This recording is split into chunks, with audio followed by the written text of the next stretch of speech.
नमस्कार साथियों, मैं मुकेश परिहार यूथ एकेडमी के यूट्यूब चैनल पर आपका हार्दिक अभिनंदन करता हूं, स्वागत करता हूं, वंदन करता हूं, मोस्ट वेलकम। ठीक है और good morning to all of you. आपकी जो 8 बजे वाली क्लास, 6 बजे वाली, 6 बजे आपको क्लास में क्या मिलता है? सुबह 6 बजे आपको मिलता है वोकैब्स या फिर इंग्लिश से संबंधित क्वेश्चन। 8 बजे आपका 7 बजे आपको मिलती है चाइल्ड डेवलपमेंट और 8 बजे आपको मैथ्स। तो मैथ्स के सेशन में आपके पास हम 2 चरों वाले रैखिक समीकरण के बारे में पढ़ रहे हैं और 2 चरों वाले रैखिक समीकरण के बारे में कल हमने 10 क्वेश्चन पढ़ना थे पर 9 ही क्वेश्चन पढ़े। कुछ टेक्निकल वजह से आपका वीडियो जो है वहीं पे पॉज हो चुका था, तो 10वें क्वेश्चन का हम सोल्यूशन कर रहे थे वहां पे, यानी 20वें क्वेश्चन का सोल्यूशन हम कर रहे थे। उसके बाद वहां पे थोड़ा सा टेक्निकल फॉल्ट हो गया था। ठीक है, तो आज उस क्वेश्चन को सोल्यूशन करते हैं और उसके बाद ध्यान रखिएगा, इस क्वेश्चन के बाद, इसी 20वें नंबर के क्वेश्चन का सॉल्यूशन करने के बाद ही आप अगले जो, वैसे हमने कोशिश करी है कि जो 20 से लगाकर 21 तक के सारे क्वेश्चन हैं उनका पीडीएफ हमने दे दिया, मतलब 11 क्वेश्चन का पीडीएफ आपके डिस्क्रिप्शन बॉक्स में जाके आप बिल्कुल सोल्व करिए। वही आपका 10 क्वेश्चन का जो समय रहेगा वही 11 क्वेश्चन के लीजिए, क्योंकि 11 क्वेश्चन का ऑलरेडी पीडीएफ में दे चुके थे हम। तो यहाँ पर आपके पास रहेगा कितने क्वेश्चन? 10 question, 11 question. उनके लिए आप 7 मिनट का समय बैंक और एसएससी वाले छोड़ के लीजिए और बैंक और एसएससी वाले कितने लेंगे? 5 मिनट का समय लेंगे। ठीक है, तो हम कल जो छूटा हुआ था क्वेश्चन हमारा कौन सा नंबर का? 11वां नंबर का, 20वां नंबर का, उसको हम करते हैं। चलिए, एक राजमार्ग पर 2 स्थान। तो मैंने कल आपको थोड़ा सा बता भी दिया था कि ये जनरली सवाल क्या है। देखिए, मैं फिर बता रहा हूं, 2 चरों वाला रैखिक समीकरण जो हम पढ़ रहे हैं उसमें सबसे इंपॉर्टेंट जो चीजें हैं वो हमारे पास, देखो, चाल और दूरी की भी आ रही है, नावधारा के क्वेश्चंस भी आ रहे हैं, हमारे पास कई सारे क्वेश्चंस आ रहे हैं। तो हम यहाँ पे जनरली थोड़ा सा इंपॉर्टेंट जो चीजें हैं वो पढ़ेंगे आप। तो यहाँ पे क्या होता है, 2 चरों का इस्तेमाल हो रहा है, इसलिए 2 चरों वाले रैखिक समीकरण में हम पढ़ रहे हैं। एक राजमार्ग है, ये आपका एक हाईवे है, ये एक राजमार्ग है, ये ए बी है, ए से भी जाता है, एक बी से आता है। ठीक है, यहां पर आपको मैंने कल बताया था कि चाल बराबर दूरी बटे समय, इसका इस्तेमाल हम करेंगे। चाल बराबर दूरी बटे समय यानी speed equal to distance upon time, इसका इस्तेमाल करके हम चीजों को पढ़ेंगे। अब यहां पर अगर चाल बराबर दूरी बटे समय है, अब यहां पर अगर 2 आदमी अगर एक ही दिशा में जाते हैं तो उनकी चालें घटती है। क्या होती है? जो संयुक्त चाल होती है उनकी चालें क्या होती है? घटती है। और जब दोनों विपरीत दिशा में जाते हैं तो चालें क्या होती है? जुड़ती है। क्या करती है? चालें क्या होती है? जुड़ती है। ठीक है, ये बात चीजें समझ में आई आपको? बस यहीं पे एक राजमार्ग पर 2 स्थान ए और बी से 100 किलोमीटर की दूरी पर है, मतलब इन दोनों के बीच की दूरी कितनी है? 100 किलोमीटर। ठीक, एक कार ए से तथा दूसरी कार बी से एक ही समय पर चलना प्रारंभ करती है। यदि वे कारें भिन्न भिन्न चालों से एक ही दिशा में चलती है, माना कि यहां से जो चाल चल रही है उसकी चाल है x किलोमीटर पर आवर और यहां से जो चाल चल रही है उसकी चाल है y किलोमीटर पर आवर, अलग अलग चालें। ठीक है, और एक ही दिशा में चलती है तो 5 घंटे के पश्चात मिलती है। एक ही दिशा में चलती है तो 5 घंटे के पश्चात मिलती है। इसका मतलब होता है ए, अगर देखो फिर से देखो, यदि ये कारें भिन्न भिन्न चालों से एक ही दिशा में चलती है तो 5 घंटे पश्चात मिलती है। इसका मतलब होता है इसकी चाल ज्यादा होगी तभी जाके इस y को मिलेगी। समझ पा रहे हो? और जब इसको ये मिलेगी तो इसका मतलब होता है दूरी कितनी पार कर लेगा वो? 100 किलोमीटर की। तो इसका मतलब होता है यदि वे कारें भिन्न भिन्न चालों से एक ही दिशा में चलती है तो 5 घंटे पश्चात मिलती है। यदि वे दूसरे की ओर चलती है तो 1 घंटे में मिलती है। ए से बिंदु ए से चलने वाली कार की चाल ज्ञात करिए। देखिए, मैं फिर बता रहा हूं, अगर मैं चाल को, इन चालों को इधर चलाऊं तो बी की चाल ज्यादा होगी, इस बात को ध्यान रखिएगा। और मैं चाल को यहां से चलाऊं और इस दिशा में चलाऊं तो चाल ए की चाल ज्यादा होगी, इस बात को आप ध्यान रखिएगा। तो यहां पे ए तथा दूसरी कार बी से एक ही समय चलना प्रारंभ करती है, मतलब यहां से चलना प्रारंभ करिए।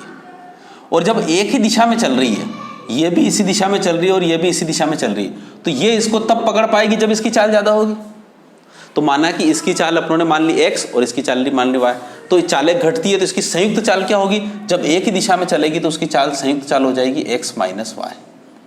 ठीक, और जब चालें विपरीत दिशा में होगी तब उनकी चालें क्या होगी? या फिर दोनों एक दूसरे के विपरीत चलेंगे तो x प्लस y। ठीक, अब उसके बाद आपके पास सूत्र है चाल बराबर दूरी बटे समय, उसके बारे में बात करते हैं। जब एक ही दिशा में चलती है तो उनका समय कितना लगता है? समय कितना लगता है? 5 घंटे का समय लेती है। इसका मतलब होता है ये घंटे कितने हो गए? 5। समझ पा रहे हो? जब वे एक ही दिशा में चलती है तो उनका समय कितना होता है? 5। ठीक। और समय का सूत्र क्या हो जाएगा? समय बराबर हो जाएगा दूरी बटे चाल, क्योंकि यहां पे चाल बराबर दूरी बटे समय है, तो समय बराबर हो जाएगा दूरी बटे चाल। देखिए इतना ज्यादा वहां पे करने की जरूरत नहीं है, पर मैं आपको पूरी तरह से समझा रहा हूं। तो समय बराबर कितना हो जाएगा? दूरी बटे चाल। तो समय कितना है? 5, दूरी कितनी है? 100, और चाल संयुक्त कितनी होगी? x minus y. ध्यान रखिएगा x माइनस वाई होगी ना, क्योंकि जब विपरीत दिशा में दोनों एक ही दिशा में चलती है तो संयुक्त चाल कितनी होगी? x minus. तो 100 बटे x माइनस वाई बराबर 5। अब इसको सोल्व करेंगे तो क्या होगा? 5 से इसको कट जाएगा, 5 एकम 5, 5 दूनी 10, 20, x माइनस वाई। तो इसका समीकरण बन जाएगी x माइनस वाई बराबर 20, पहली समीकरण। ठीक। अब उसके बाद हम दूसरी समीकरण बनाते हैं। दूसरी समीकरण क्या होगी? जब दोनों जो चालें हैं वो 100 की दूरी तय करेगा और दोनों एक ही दिशा अलग अलग दिशा में जाएंगे, यानी विपरीत दिशा में जाएंगे, तो उनका समय कितना लगता है? 1 घंटे लगता है। लिखा हुआ है यहाँ पे, ठीक है, 1 घंटा लगता है। तो अब यहाँ पे कितना समीकरण बन जाएगा? x प्लस वाई बराबर 100। आपको पहले ही बता दिया था, दो चीजों का अंतर दे रखा हो और दो चीजों का योग दे रखा हो तो बड़ी चीज तुरंत निकल आती है। कुछ नहीं करना, दोनों को जोड़ के 2 का भाग देना। 100 में 20 का भाग दिया तो कितना होगा? देखो यहां से y कट जाएगा तो कितना हो जाएगा? 2x बराबर 120। तो x बराबर कितना होगा? 60। यानी इसका मतलब होता है ये 60 किलोमीटर है। तो इसकी स्पीड कितनी है? 60, और इसकी 60 है तो इसकी कितनी होगी? 40, क्योंकि दोनों का योग कितना है? 100। तो इसका उत्तर होता है 100, 60। क्या समझ पाए? अब इसको थोड़ा सा हम इन चीजों से हटके करते हैं। देखिए एक राजमार्ग पे दोनों स्थानों की चालों की मतलब दोनों की चाल की दूरी कितनी है? 100। समय कितना ले रहा है? 5 घंटे ले रहा है। ठीक है, अगर 5 घंटे समय ले रहा है तो 100 बटे 5 कितना होता है? 20 हमेशा होगा। तो उनका अंतर कितना हो जाएगा? 20। और उसके बाद दोनों मिलती है कितनी देर में? 1 घंटे में। तो जब दोनों एक दूसरे से मिलेगी, ये यहां से यहां मिलेगी, तो दोनों बीच की दूरी कितनी तय करेगी? 100 ही तय करेगी। तो इसका मतलब होता है जब वो दोनों एक दूसरे को मिलेगी तब भी 100 दूरी करेगी। तो दोनों के चालों का योग, समय का योग कितना होगा? वही x प्लस वाई बराबर कितना हो गया? 100। तो कुछ नहीं, दो चीजों का योग 100 है और दो चीजों का अंतर 20 है। तो इसका मतलब होता है 100 और 20, 120, 120 बटे 2, 60। सवाल की लंबाई कितनी बड़ी है, उसके बावजूद भी इसको आसानी से किया जा सकता है, बट चीजों को पूरी तरह से समझ के। और मैंने इसको कोशिश करी है, चिंता मत करिए। यहां पर मेरा उद्देश्य केवल और केवल इस x माइनस वाई बराबर 20 और x प्लस वाई बराबर 100 को हल करना है। ठीक है, ये सवाल तो आपको मैं उम्र वाले जब आपके पास जो समय और दूरी वाले सवाल आएंगे उसमें हम कम से कम 100 सवाल करवाएंगे, वहां पर और अच्छी तरह से करेंगे। वहां पे तो तरीके के बारे में बात नहीं करेंगे, वहां पे तो जो अच्छा तरीका होगा उसके बारे में बात करें। यहां तो एक ही तरीके से हम बात कर रहे हैं। ठीक है, चलिए हमारे पास अगले क्वेश्चन की तरफ हम बढ़ते हैं। आपका अगला क्वेश्चन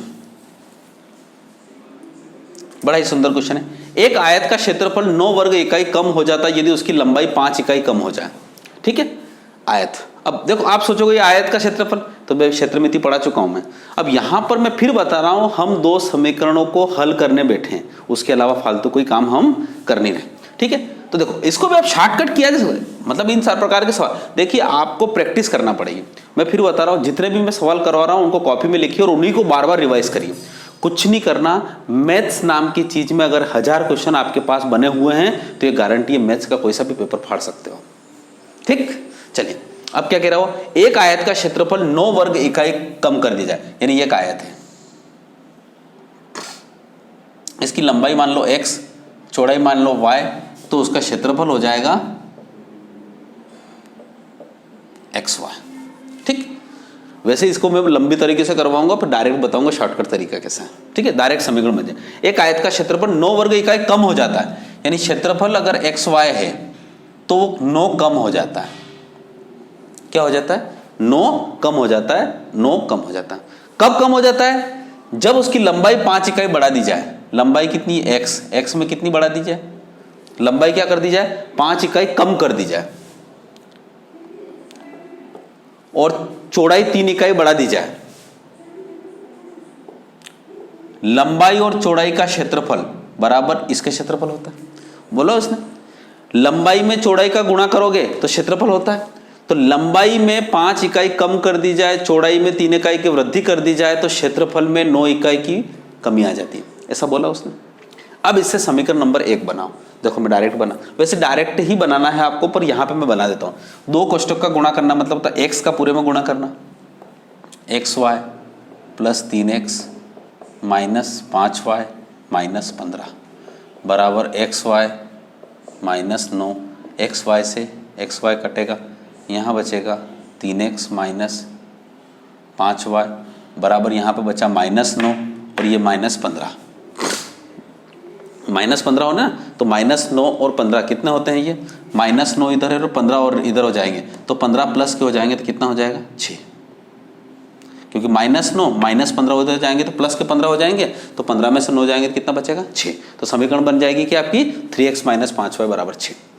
अब आप सोचेंगे कि सर ऐसा करेंगे, नहीं, परीक्षा में डायरेक्ट देखो ध्यान से सुनना, अगर समीकरण बनानी है, मैं यहाँ पे और जब आयत के वाले सवाल मैं कह रहा हूँ, इस सवाल को कैसे करेंगे फास्ट, तो फिर से उसने लंबाई में कितनी इकाई, 5 इकाई की कमी कर दी, किस में कर दी, क्या बोला, लंबाई में 5 इकाई की, तो इसको क्रॉस गुणा करो, लंबाई की चीज चौड़ाई की जगह चले जाएगी और चौड़ाई की जगह लंबाई चले जाएगी, और कमी के लिए माइनस आएगा और वृद्धि के लिए प्लस आएगा। तो देखो 5 इकाई की लंबाई में कमी करी तो चौड़ाई के लिए एक साथ क्या हो जाएगा 5y, और 3 इकाई की चौड़ाई में वृद्धि करी तो लंबाई के साथ 3x हो जाएगा, ठीक, बात ही खत्म हो गई। और इन 5 और 3 का देखो, 5 चीज क्या थी, वृद्धि, 5 की कमी करी और 3 की वृद्धि करी, तो एक में कमी और एक में वृद्धि, तो दोनों का क्या हुआ, माइनस 15 हुआ, और उधर ऑलरेडी कितना कम है -9, तो -9 और उधर जाके कितना हो जाएगा -9 प्लस 15 कितना होता है 6। देखिए मैं दूसरी समीकरण बना के कोशिश करता हूं, यदि हम लंबाई को 3 इकाई और चौड़ाई को 2 इकाई बढ़ा दे, चौड़ाई को 2 इकाई बढ़ा दे मतलब होता है चौड़ाई के साथ क्या हो जाएगा 2x हो जाएगा, और लंबाई को 3 इकाई बढ़ा दे तो लंबाई को चौड़ाई के साथ मिलाना 3 इकाई, और दोनों के बीच में प्लस ही रहेगा क्योंकि दोनों बढ़ाना है, तो बढ़ा। तो अब आपके पास क्या होगा, 3 और 2, 3 दूना कितना होगा 6, 6 क्या होगा प्लस का, उधर जाएगा तो कितना बचेगा, उधर कितना हो जाएगा माइनस का हो जाएगा। तो अब यहाँ पे क्या हो रहा है, चौड़ाई 3 इकाई बढ़ा देते, हम लंबाई को 3 इकाई बढ़ा दो, चौड़ाई को 2 इकाई बढ़ा दे तो क्षेत्रफल 67 वर्ग इकाई बढ़ जाता है, तो 67 वर्ग तो उधर प्लस का है और इधर 3 दूना 6 माइनस का जाएगा तो कितना हो जाएगा 61। डायरेक्ट इक्वेशन लिख सकते हैं। क्या मेरी इस बात को समझ पाए आप? देखिए मेरे वीडियो को पॉज करिए, वहां पे देखिए, और कहीं भी कोई दिक्कत आए मेरे व्हाट्सअप नंबर पे आप मैसेज कर दीजिए, मैं आपको समझा दूंगा, ठीक है। कोशिश करिएगा अभी, पर फिलहाल समझने की कोशिश करिएगा। देखिए एक ये क्या समीकरण है, आपको दोनों समझ पाई, ये समीकरण नंबर 1 और ये समीकरण नंबर 2।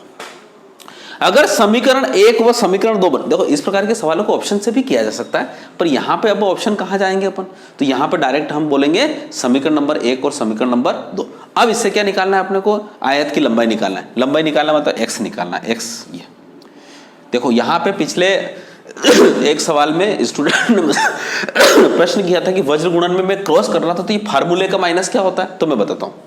देखिए इस 61 में -5 का गुणा करना, तो ये होगा -5 गुणित 61, उसके बाद ये फार्मूले का माइनस है, मतलब माइनस बीच में लिखना ही लिखना है, और 6 तिया 18, ये इस +3 और ये प्लस 6 तिया 18, अगर ये माइनस माइनस होते तो फिर करते हैं, ये माइनस जो है फार्मूले का, यूं समझ लीजिए आप, बटे 3 तिया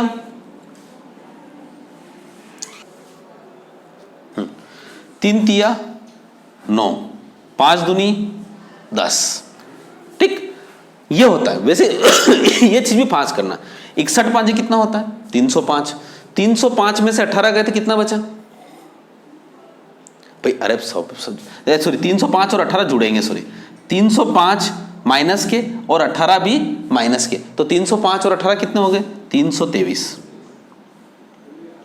बटे 9 में से, अब यहां पे देखो फिर से देखो, यहां पे 3 तिया 9 और ये माइनस माइनस, तो सॉरी यहां गलती हो गई, ये माइनस तो सूत्र का, उसके बाद इस 2 का -5 में गुणा हुआ तो माइनस के 10, और ये माइनस माइनस अब प्लस हो जाएगा तो 9 और 10 कितने हो जाएंगे 19, ठीक।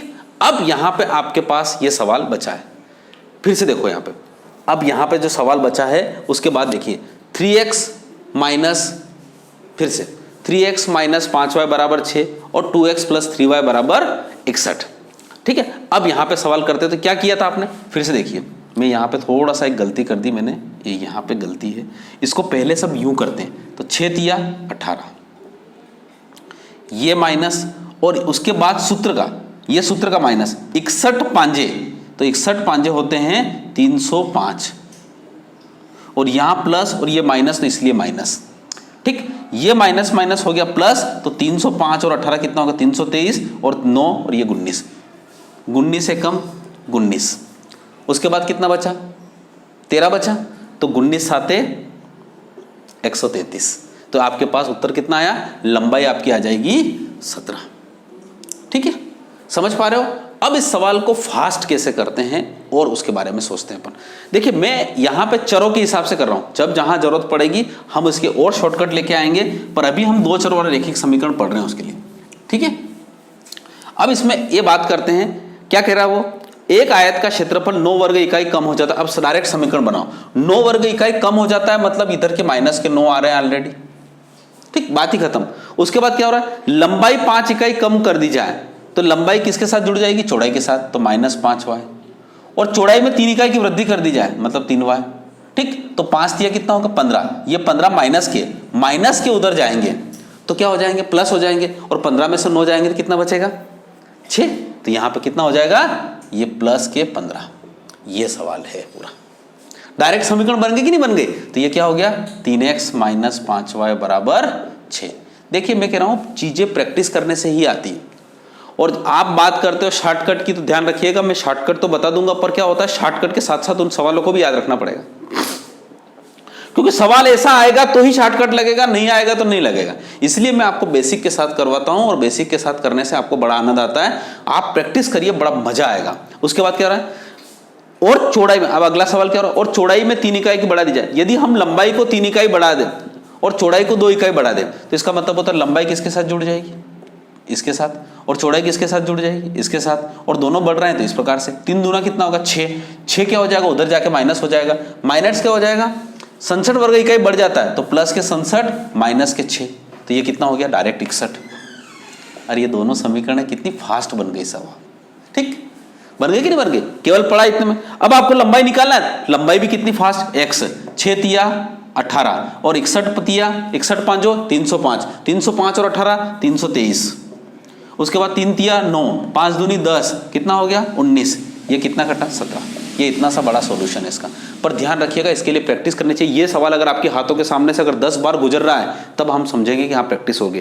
प्रैक्टिस का मतलब क्या, मेरे को ये समझ में नहीं आते, बहुत सारे लोग शॉर्टकट ट्रिक देखते हैं कि मेरे को उसकी भी आती है, उसकी ऐसा कितनी शॉर्टकट ट्रिक याद करोगे। आज की तारीख में बैंक में पेपर आते हैं ना, तो एक ऐसा पेपर है, एक क्वेश्चन ऐसा आता है बैंक और एसएससी में आजकल क्वेश्चन ऐसे आते हैं कि जो आपने कभी नहीं देखे। अच्छा, जो कभी नहीं देखे उसके बारे में क्या शॉर्ट ट्रिक लगाओगे, सब बेसिक से होते हैं क्वेश्चंस वो। तो ध्यान रखिएगा, आप हमेशा ध्यान रखिएगा, कोई शॉर्टकट तरीका मत अपनाइए। सफलता का कोई शॉर्टकट तरीका नहीं होता है। Practice is only the key of success. अभ्यास ही सफलता की कुंजी है, और अभ्यास ही करना है आपको। अभ्यास का मतलब होता है, अभ्यास का मतलब क्या होता है, अभ्यास का मतलब ये होता है कि जो काम आप कर रहे हैं उसको रोज करें, उसी को बोलते हैं अभ्यास। तो जो सवाल आप कर रहे हैं उसको लगभग हर थोड़े थोड़े दिनों बाद रिवाइज करें, बस वही है, और कुछ नहीं होता है। अभ्यास का और कोई मतलब नहीं होता है। चलिए 22 यहां पे होता है, ऋतु धारा के अनुकूल 2 घंटे 20 किलोमीटर तैर सकती है, और धारा के प्रतिकूल 2 घंटे में 4 किलोमीटर तैर सकती है, तो धारा की चाल ज्ञात करिए। देखिए सवाल तो मैं आपको जब टाइम एंड डिस्टेंस वाला करवाऊंगा, धारा वाला तो बिल्कुल इसको चुटियों तक करेंगे, पर यहां पर अभी हमें धारा वाले सवालों से करना है। तो हम थोड़ा सा इसको सवालों के बारे में बात करते हैं कि ऋतु धारा के अनुकूल 2 घंटे में 20 किलोमीटर तैर सकती है, और धारा के प्रतिकूल 2 घंटे में 40 किलोमीटर तैर सकती है, तो धारा की चाल ज्ञात कीजिए। अब देखो यहाँ पे चालें 2 होती हैं, मैं आपको यहाँ पे बात करूँगा अगर सही ढंग से, तो चालें कितनी होती है, 2 होती है। देखिए एक नाव है, तो एक तो होती है शांत जल में नाव की चाल,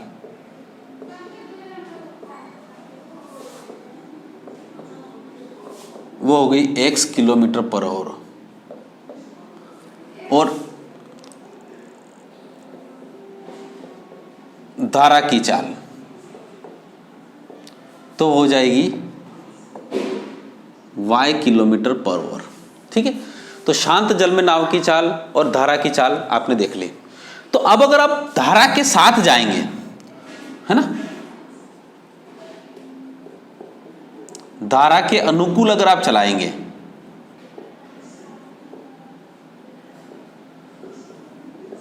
नाव की चाल, और अनुकूल के अलावा प्रतिकूल भी हो सकती है, ठीक है। इसको अनुकूल को बोलते हैं अनुप्रवाह, और प्रतिप्रवाह या ऊर्ध्व प्रवाह भी बोलते हैं। इंग्लिश में बोलेंगे तो डाउन स्ट्रीम, और यहां पे बोलेंगे अप स्ट्रीम, ठीक। तो ध्यान रखिएगा, अगर कोई नाव जा रही है तो धारा के अनुकूल अगर चलाना है तो उसकी चाल हो जाएगी, दोनों जुड़ जाएगी, और प्रतिकूल चलाना है तो x माइनस वाई चलेगी। इन चीजों को हम दूरी और सवाल वाले में और अच्छी तरह से समझेंगे, पर अभी यहां पे मैं जितना आपको समझा पा रहा हूं उतनी आप समझिए, ठीक है। ये सवाल करना है, अगर ये सवाल तो 10 सेकंड का है, पर यहां पे जो करना है उसके बारे में बात करते हैं, ठीक। अब आपको रहा, ऋतु धारा के अनुकूल 2 घंटे में 20 किलोमीटर तैर सकती है, तो इसका मतलब होता है चाल बराबर क्या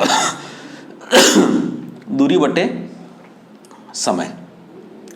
तो इसका मतलब क्या हुआ, धारा के अनुकूल 2 घंटे में 20 किलोमीटर तैर सकती है, तो धारा के अनुकूल चाल कितनी है, x प्लस वाई, यानी x प्लस वाई चाल बराबर क्या होती है, दूरी बटे समय। दूरी कितनी है 20, और समय कितना है 2 घंटे, तो 20 बटे 2 कितना हुआ 10, ठीक। अब क्या कह रहा हूं, और धारा के प्रतिकूल 2 घंटे में 4 किलोमीटर तैर सकती है। धारा के प्रतिकूल मतलब x माइनस वाई, प्रतिकूल का मतलब होता है प्रतिकूल, धारा के प्रतिकूल 2 घंटे में 4 किलोमीटर तैर सकती है। 4 किलोमीटर 2 घंटे में, तो 4 दूनी 2 दूनी 4, 2 ये 2, तो आपके पास समीकरण क्या बन गई, 2 संख्याओं का योग 10 और 2 संख्याओं का अंतर 2। तो आपको क्या निकालना है, धारा की चाल निकालना है। धारा की चाल निकालना है मतलब y निकालना है, और y निकालना है तो मैं आपको फिर से बताऊं, समीकरण में क्या होगा, x के गुणांक बराबर कर दो, ये माइनस माइनस का क्या हो जाए प्लस, ये हो जाएगा यहाँ पे माइनस, तो 10 में से 2 गए कितना बचा 8, और y कितना हुआ 2y, तो y बराबर कितना हो गया 4, तो आपका उत्तर कितना हो जाएगा 4, ठीक। ये ऐसे होता है, पर हम तो डायरेक्ट बताते हैं। यहाँ पे बहुत सारे स्टूडेंट्स मेरे से पढ़ चुके हैं ऑफलाइन क्लास में और इस प्रकार से, तो मैंने बताया यहाँ पर क्या लिखते हैं, शांत जल में नाव की चाल x, यहाँ पे y, और यहाँ पे x प्लस वाई, और यहाँ पे x माइनस वाई। इन दोनों को जोड़ के 2 का भाग लगाओ, ये प्राप्त होगा। इन दोनों को जोड़ के घटा के 2 का भाग लगाओ, ये प्राप्त होगा। बताया कि नहीं बताया? तो सिंपल सी चीज है, जब वो धारा के अनुकूल 20 किलोमीटर की दूरी 2 में चलता है तो उसकी चाल कितनी हो जाएगी 10। 4 किलोमीटर की दूरी 2 घंटे में चलता है प्रतिकूल, तो उसकी चाल कितनी हो जाएगी 2। इन दोनों को जोड़ के 2 का भाग लगाओ, तो 10 और 2 कितना हो गया 12। 12 में 2 का भाग लगाया तो कितना हो गया 6, और 10 और 2 का डिफरेंस किया कितना हो गया 8। 8 में 2 का भाग लगाया तो कितना हो गया 4। तो ये क्या होगा, ये शांत जल में नाव की चाल, ये धारा की चाल, ये धारा के अनुकूल नाव की चाल, और ये धारा के प्रतिकूल नाव की चाल। ये सब चालें, 4 चालें होती है, इसमें ध्यान रखिएगा। कितनी चालें होती है 4। देखो इस सवाल को मैं आपको समझा रहा हूं, ये चैप्टर जो हमारे पास आएगा उसके बाद बस हमें यहाँ पे क्या होता है समीकरणों के हिसाब से करना है, ये x प्लस वाई और x माइनस वाई, इसलिए यहाँ पर हमने पढ़ा है, नहीं तो हम नहीं पढ़ते इसको। ठीक है, क्या समझ पाए इस सवाल को? बहुत ही आसान सा सवाल है। ठीक है, कोशिश करता हूं मैं कि जहां पर जो सवाल आता है उसके बारे में मैं समझा पाऊं। ठीक है, चलिए। वैसे ये सवाल हम फिर बता रहा हूं, मैं आपको रिक्वेस्ट कर रहा हूं कि यहाँ पर जितने भी उम्र के सवाल है वो उम्र का चैप्टर अलग होता है, जितना भी औसत के सवाल है औसत का चैप्टर अलग होता है, जितने भी आपके नाव धारा वाले सवाल है वो नाव धारा वाले चैप्टर अलग होते हैं, जिससे भी चाल दूरी वाले सवाल होते हैं वो अलग होते हैं, यानी चैप्टर अलग होते हैं उनके, पर यहाँ पर मैंने इन चैप्टर को बताया। चलिए अब आगे चलते हैं हमारे पास अगले क्वेश्चन की तरफ। Question number 23। 5 वर्ष पहले पिता की आयु अपने बेटे की आयु की 7 गुनी थी, लेकिन अब 5 वर्ष बाद पिता की आयु अपने बेटे की आयु की 3 गुनी होगी। पिता और बेटे की वर्तमान आयु याद कीजिए। ऐसे सवाल तो हम बहुत सारे कर चुके हैं। देखो इसको एक्स वाई से मैं नहीं बताने वाला, एक्स वाई से बताएंगे तो बड़ा हो जाएगा, 2 इक्वेशन बनेगी, वैसे भी कर सकते हैं, पर इसके पास देखो चीजें हैं हमारे पास। 5 वर्ष पहले मतलब -5। पिता की उम्र अपने बेटे की उम्र की कितनी अनुपात है 7 गुना है, ये 7 गुना है। उसके बाद क्या हो रहा है 5 वर्ष बाद पिता की आयु अपने बेटे की आयु की 3 गुनी हो जाएगी, 3 1 हो जाएगी। अब इन दोनों का डिफरेंस कितना होता है 10। देखिए पहले और बाद दोनों का योग होता है। 3 और 2 का डिफरेंस 2, उसके बाद इन दोनों का 7 और 3 4, 10 दूना 20, 20/4 5, 1 अनुपात बराबर 5, तो 7 और 5 35। और बेटे की उम्र कितनी हो जाएगी 5।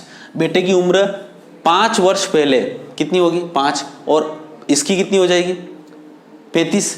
तो आज कितनी होगी, उसने क्या पूछा है, पिता और बेटे की वर्तमान आयु है, नहीं, पिता और बेटे की वर्तमान आयु का योग कितना है, सॉरी यहां पे लिख लेना कितना होगा, पिता और बेटे की वर्तमान आयु का योग कितना है। आपकी एक्सेल उसमें पीडीएफ में से लिखा होगा, देख लेना योग कितना है। तो योग कितना होगा 7 और 1 8, 8 और 5 जो कितना होगा 40। ये अगर 35 है तो आज कितना होगा 40, और ये 5 और 1 कितना होगा, ये भी कितना हो जाएगा 5, ये 5 दूनी कितना हो जाएगा 10, तो इसका मतलब होता है 40 और 10 कितना हो जाएगा 50। तो इसकी उम्र कितनी हो जाएगी 50।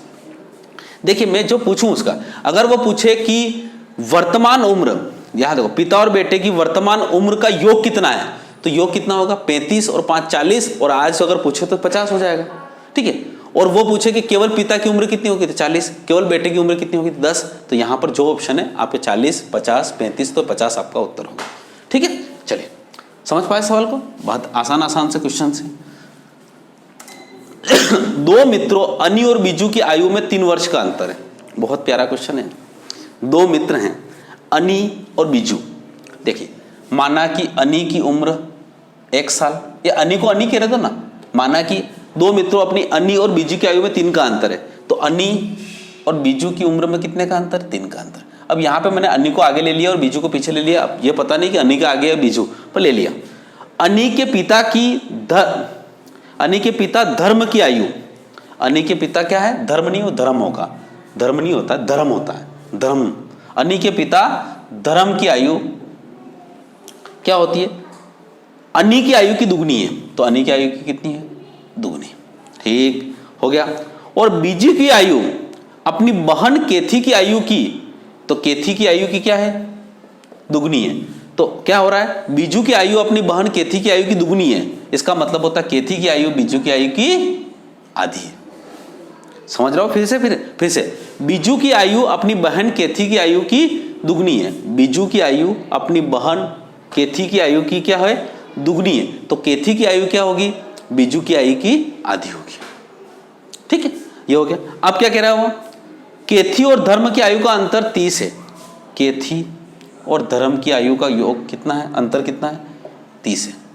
अब यहां पे देखो केथी की जगह रख दो b/2 रख सकता हूं मैं, और धर्म की जगह रख सकता हूं, क्या रख सकता हूं 2 है बराबर 30, कोई दिक्कत इसमें।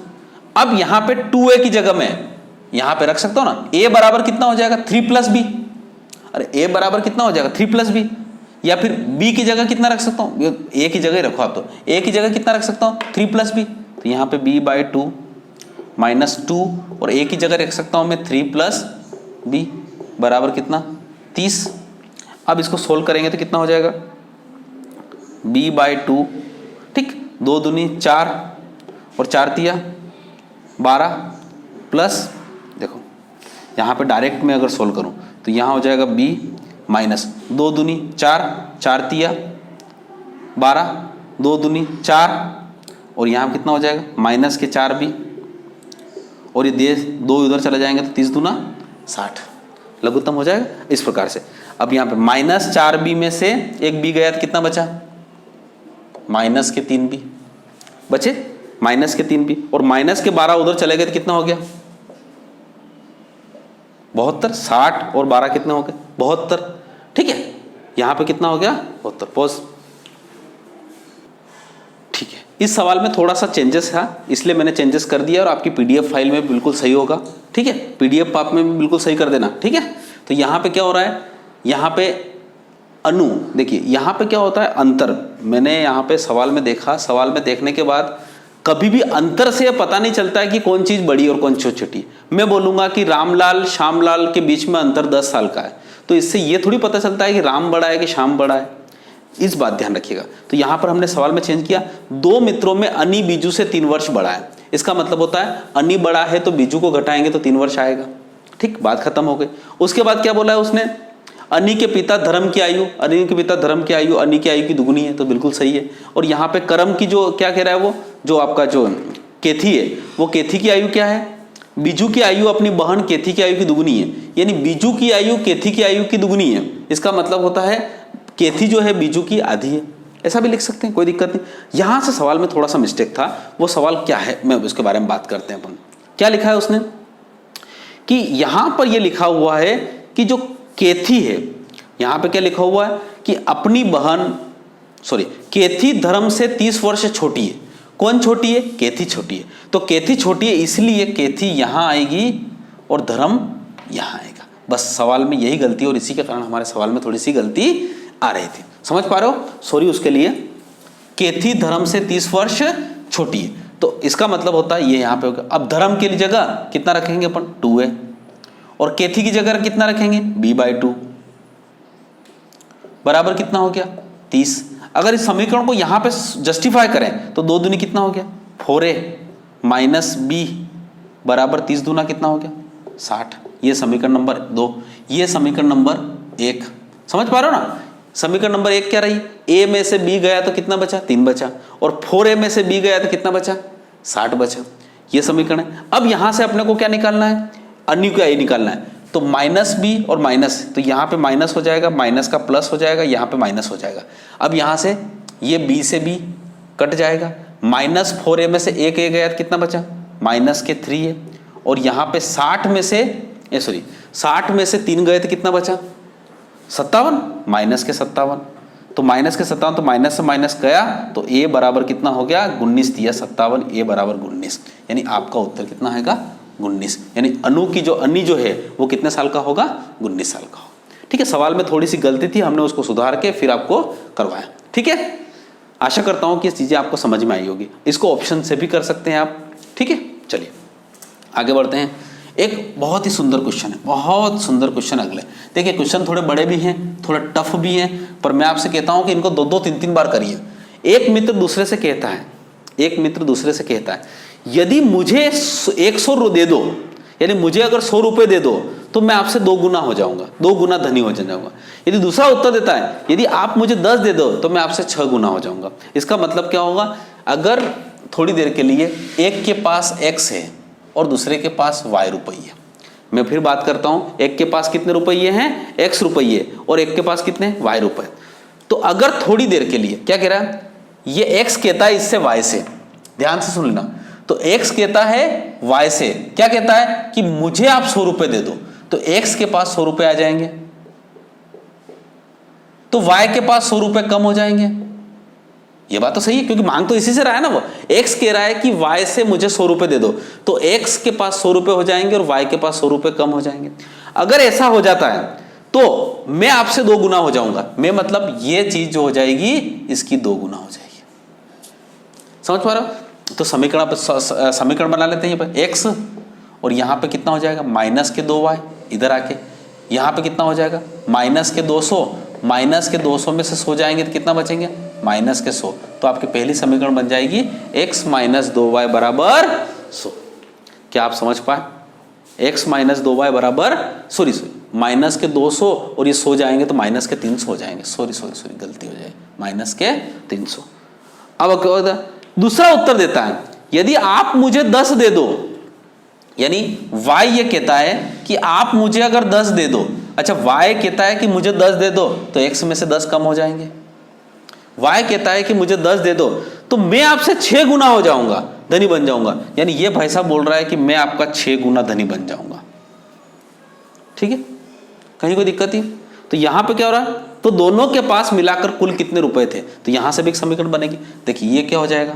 6x, y उधर चला जाएगा तो कितना हो जाएगा? तो ये क्या? 6x, ये 6x माइनस y। अब उसके बाद ये चीज क्या है? 6x है, ये माइनस y उधर गए, ये 10 भी उधर जाएंगे। ठीक है, बराबर। तो 6 दाम कितना हो गया? 60, और 60 और एक और 10 जाएंगे उधर तो कितना हो जाएगा?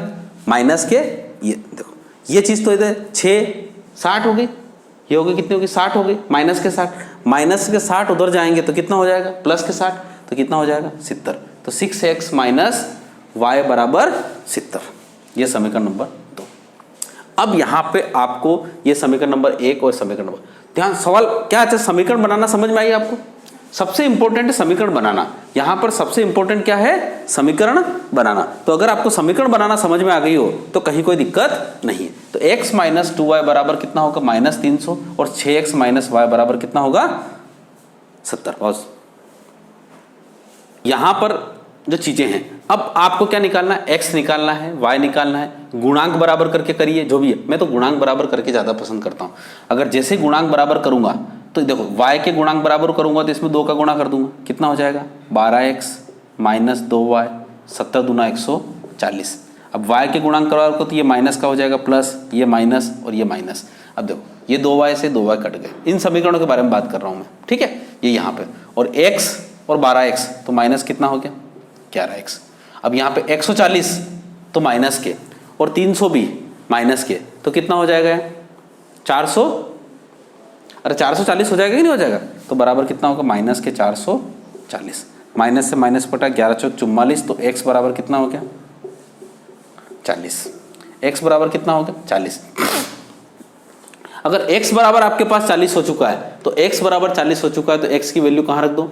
यहाँ रख दो, रख दो यहाँ पे, भले यहाँ रख दो, यहाँ रख दो, चलो यहाँ रख दो 40। तो 6 चौक कितना हो गया? अरे 24 मतलब कितना होता? 240। 240 70 में से गए, अरे प्रभु मेरे, 6 चौक 24, 24 का मतलब 240, तो 70 माइनस 240 कितना बचेगा? कितना बचेगा?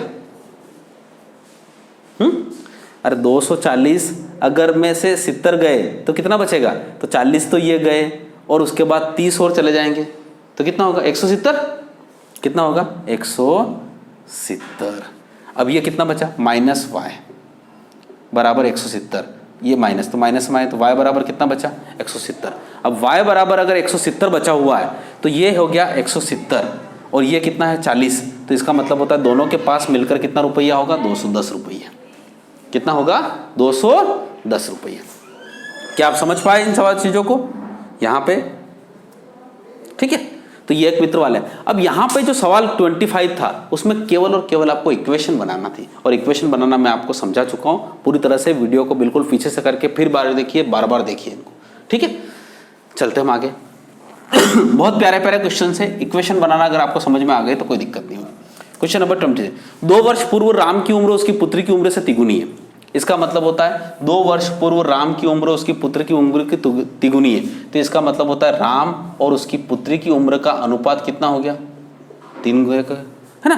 राम 2 वर्ष पूर्व उसकी उम्र, पुत्री की उम्र उसके 3 गुनी थी और 6 वर्ष पश्चात उसकी उम्र उसकी पुत्री की उम्र के दुगुने से 4 वर्ष अधिक हो जाएगी। इसका मतलब होता है राम की अगर 2 वर्ष पूर्व राम की उम्र उसकी पुत्री की उम्र की 3 गुनी थी। अब यहां से सवालों को आपको देखना बड़ा कठिन होता है, समझ पा रहे हो ना आपको? 2 वर्ष पूर्व, तो अगर थोड़ी देर के लिए राम की उम्र x मान ले और उसकी पुत्री की उम्र कितनी मान ले? y मान ले। ध्यान रखिएगा। तो 2 वर्ष पूर्व राम की उम्र उसकी, 2 वर्ष पूर्व जाएंगे तो x माइनस 2, पुत्री की उम्र जाएंगे तो कितना हो जाएगा? y minus 2। 2 वर्ष पूर्व राम की उम्र उसकी पुत्री की उम्र की 3 गुनी थी, तो इसका मतलब होता है ये भाई साहब 3 गुने की। ठीक, अब इससे एक समीकरण बनाएंगे तो क्या हो जाएगा? x 3y उधर जाएंगे तो माइनस के 3y, 3 दूना माइनस के 6 और ये माइनस माइनस उधर जाके प्लस हो जाएंगे तो माइनस 6 में से 2 गए कितना बचा? माइनस के 4। तो आपके पास पहली समीकरण बनेगी x माइनस 3y बराबर माइनस 4, x माइनस 3y बराबर माइनस 4। दूसरी समीकरण क्या बनेगी? और 6 वर्ष पश्चात उसकी उम्र, तो 6 वर्ष पश्चात मतलब x प्लस 6 और वो भी 6 वर्ष पश्चात चले जाओ y प्लस 6। 6 वर्ष पश्चात उसकी उम्र उसकी पुत्री की उम्र की दुगुने से 4 वर्ष अधिक है। यानी इसका मतलब होता है उसकी उम्र उसकी पुत्री की दुगने से 4 वर्ष अधिक है। ये इस प्रकार की बात उसने बोली है। तो इसका मतलब होता है यहां से भी करेंगे सवाल, x ये कितना हो जाएगा? माइनस के 2y बराबर 6 दूनी 12, 12 और कितना? 16, 16 में से 6 गए तो कितना बचा? 10। तो x माइनस 2y बराबर 10। आपके पास ये समीकरण बन जाएगी। ठीक, अब उसने क्या पूछा है? राम की उम्र निकालिए, राम की मतलब एक्स की उम्र, एक्स की उम्र निकालने का मतलब ये रहा, ठीक। अब एक्स की उम्र निकालने का मतलब होता, डायरेक्ट भी निकाल सकते हैं आप, ये रहा एक्स की उम्र बराबर क्या हो जाएगा, देखिए फिर से आपको डायरेक्ट पहले क्रॉस गुणा करना रहता है, देखो इसको इसको इसको आप हटा दो, माइनस माइनस प्लस 4 दूनी 8, फिर उसके बाद माइनस सूत्र का ध्यान रखिएगा इसके बारे में, माइनस तो सूत्र का, अब उसके बाद 10 तिया 30 और एक और माइनस हो गया, तो माइनस माइनस हो जाएंगे प्लस 10 तिया 30, ठीक, इसमें तो कोई दिक्कत नहीं। अब उसके बाद यहां से कर देंगे 2 एकम 2 माइनस के, ये माइनस के 2 और माइनस माइनस हो जाएंगे, ये माइनस तो सूत्र का और ये माइनस एक और हो गया प्लस, तो 3 एकम 3, तो यहां पर 30 और 8 कितना हो गया 38, तो ये राम की उम्र कितनी हो जाएगी 38 साल, ये आपके पास उम्र आ गया, क्योंकि यहां पे माइनस 3 में से 2 गए तो कितना बचा, 1 बचा, तो 38/1, ठीक है। तो आपके पास 26 वाला क्वेश्चन का उत्तर क्या है 38 साल। 2 समीकरण आपको निकालना है, बहुत इंपॉर्टेंट, ठीक है। आया समझ में, कहीं कोई दिक्कत तो नहीं, चलिए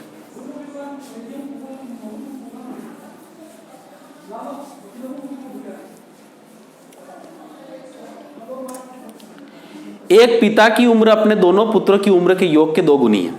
माना कि पिता की उम्र कितनी है,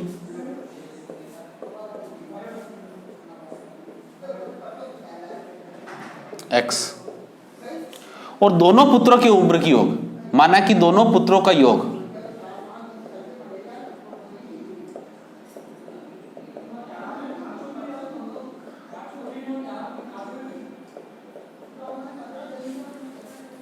दोनों पुत्रों का योग कितना है y है।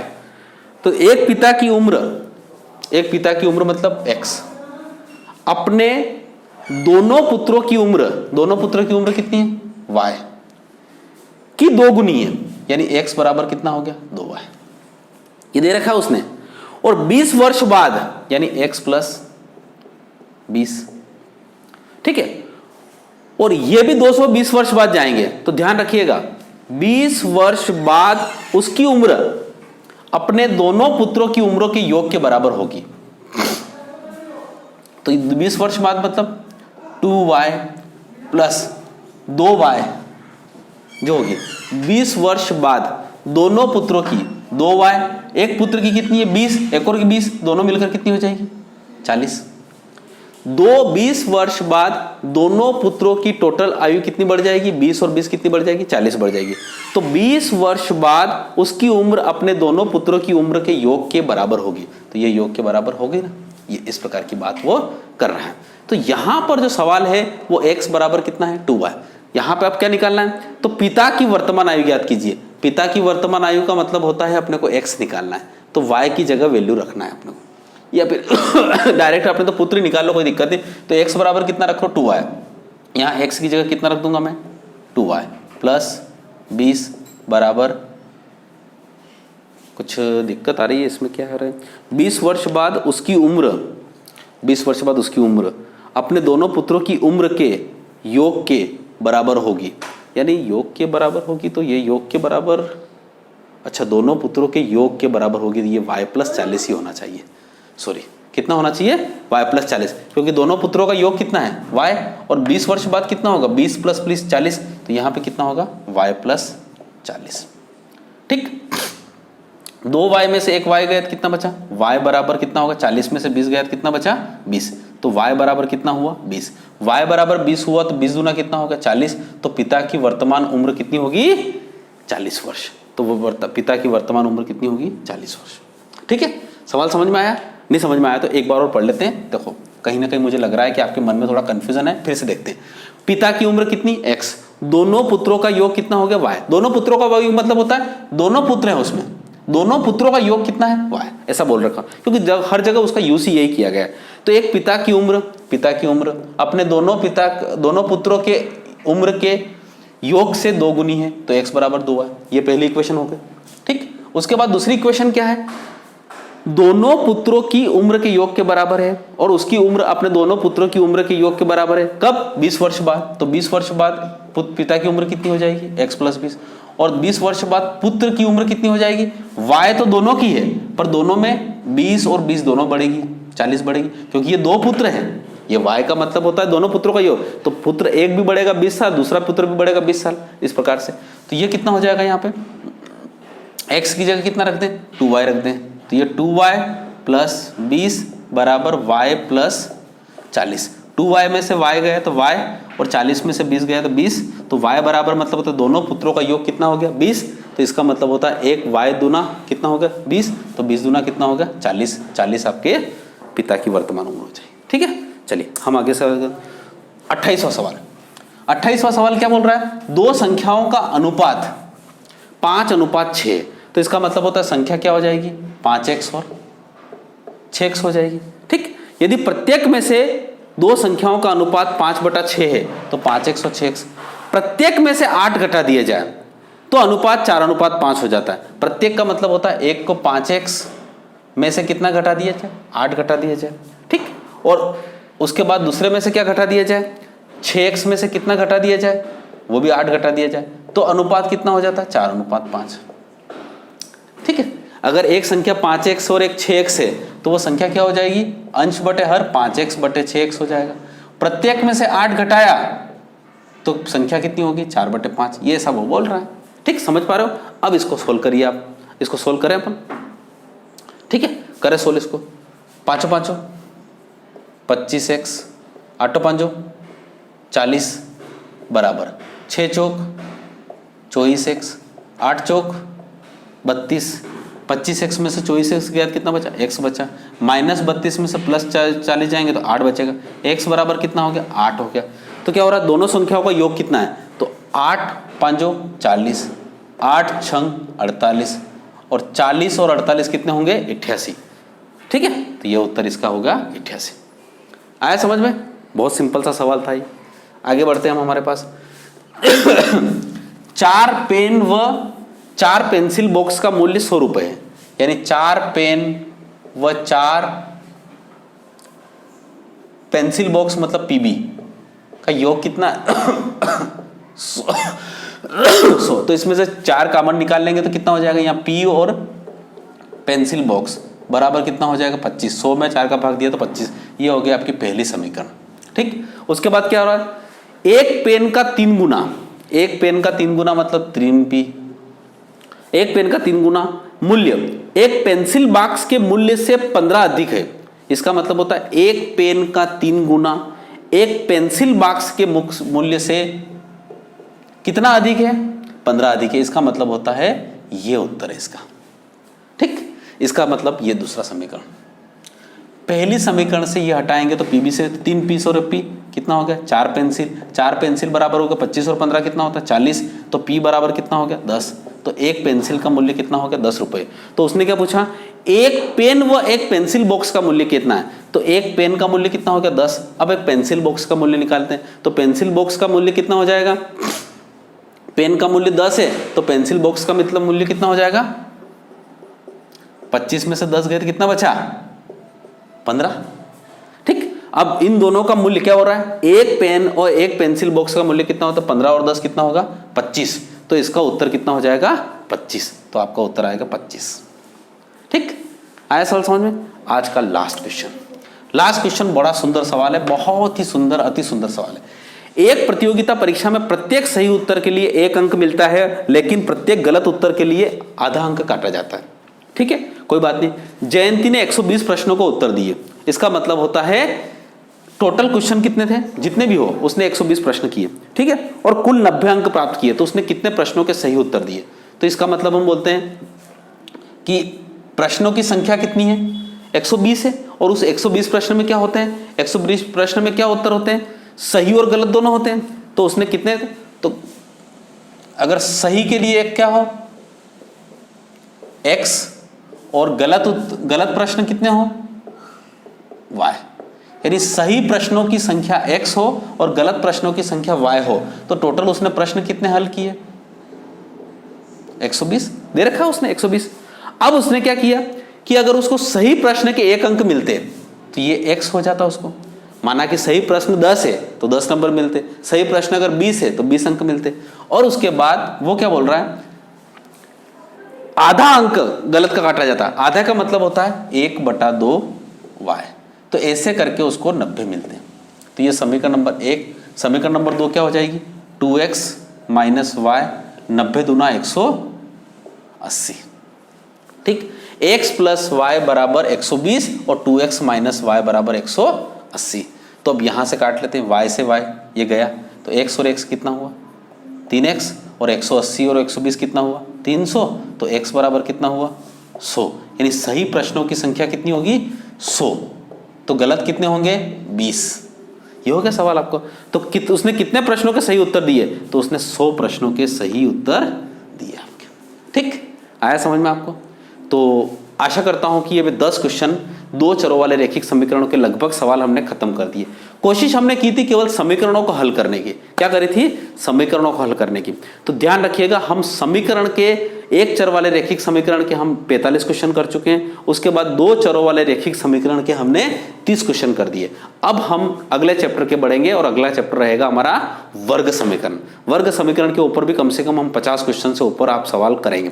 ठीक है, तो आशा करता हूं कि ये सेशन आपको अच्छा लगा होगा, आनंद आया होगा, इसमें मजा आया होगा। और कहीं पर भी कोई दिक्कत हो, किसी भी सवाल में दिक्कत हो, बेझिझक बिना किसी टेंशन के कमेंट बॉक्स में लिखिए कि वो क्वेश्चन मेरे को समझ में नहीं आया, तो मैं उस चीज को समझा दूंगा। ठीक है, थैंक यू सो मच। जय हिंद, जय भारत।